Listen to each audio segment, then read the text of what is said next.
Hi guys, it's Rick Shiels down here at Quest Golf Studio here in Lytham, and I'm going to be testing today the new M2 Fairway Wood, and in the very next video I'm going to be testing the Hybrid 2, or what they call the Rescue. Right, M2, if you've not seen the driver video, it's worth checking it out about kind of what is M2, what is the story behind M2. Quick, brief kind of description, it's an M1 that's not adjustable. So the M1 Fairway Wood, you've got the two sliding weights where you can move them side to side, closer together, further apart. This hasn't, no adjustability at all, more kind of just grip it and rip it technology.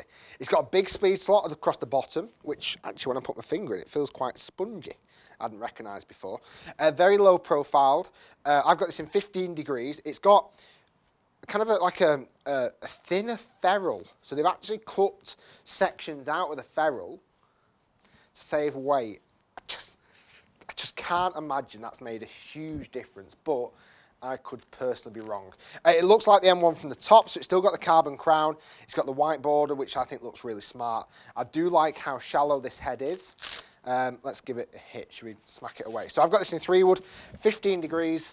I can't see why it wouldn't perform identical to the M1, sorry, but it's just non-adjustable.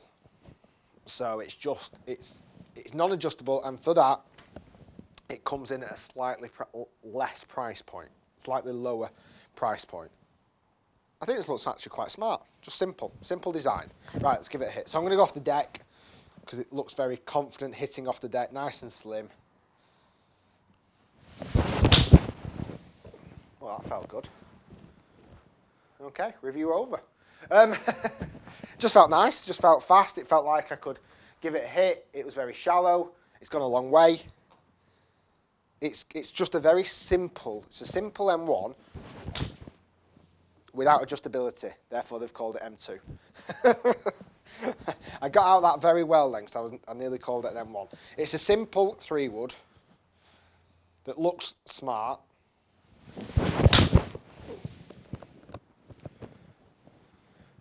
Yeah, it's just a simple 3 wood.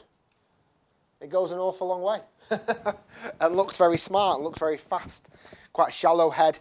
Again, it's that kind of target audience of the aero burner 3 wood, the jet speed kind of 3 wood replacement. The what was the one before that? RBZ. So it's kind of that model. RBZ was the first one that had that big slot in the face from TaylorMade anyway. And this looks like a really deep slot, like a really deep, thick, kind of right behind the face slot, which is designed to help off-centered hits. If you off-centered hit it, it's still supposed to perform really well. It's a good-looking head, this. It's a simple design, it's a good-looking head, and it's not too fancy. You can't change it too much, which I find that some of the adjustable ones can give you that. You almost end up doubting yourself too much because you end up changing the weight that many times or changing the way that it sits that many times. A little bit more faded that time, but it's more me than the club. I like this, I like the look of it, I like the idea that it's not super fancy, too singing or dancing. It's at a lower price point than the M1 because you don't get the options of adjustability. I'm not sure about how much reduction of that ferrule weight is going to make a big difference, but it doesn't really offend me either way. Anyway, it's just a nice, it's a different feature on the ferrule. That's really all it's looking at. Smart design.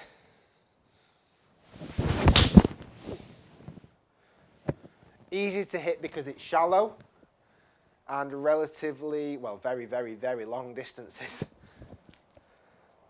Like I say, it is like a 3 wood. It's like a TaylorMade 3 wood that we all know and love. The ones that are fast hit, long hitting, the RBZs of this world, the RBZ2s, the aero burner, all of those ones, it kind of looks at sitting into that model, but it's just non-adjustable. I'll just pull up the figures so you can see them, but I don't think there's an awful lot to take from those ones there. 262 carry distance for 281 total distance, spinning in and around 3,000 RPM. Because it's quite small and light, I could generate quite a lot of club head speed with it, nearly 110. Yeah, I like that. It's just a simple look, simple design, but it looks fast and it looks kind of quite expensive with the M1 top. let's get on to the hybrid. Let's hit a few of those, because that is a non-adjustable hybrid, or rescue as they call it. Let's give it a go. Thanks for watching, guys. Hopefully you've enjoyed the video. Again, I don't think there's a lot to say about this golf club. I think it's just, it's a different club to the M1. I think if you've seen the driver video, I think all I was saying is that I just wish they hadn't called it an M2. I think that's just ruined the idea that it's not a new club. It's not, it's just a slightly different M1. They should have called it M1 Speed or M1 Burner or whatever it may have been. Aero M1. Anyway, it's not me to say. Guys, thanks for watching. Hopefully you enjoyed the video. We'll see you next time.